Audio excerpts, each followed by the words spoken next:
emozioni, ubriacati di sogni e vomita realtà.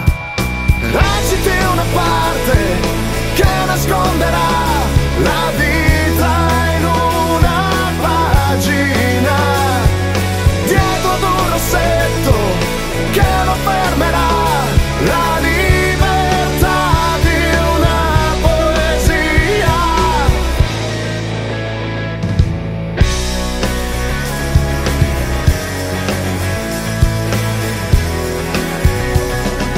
Posti la spensieratezza, urli la tua debolezza ad un diario che non confessa, dietro ad occhi bagnati, sbavati dalla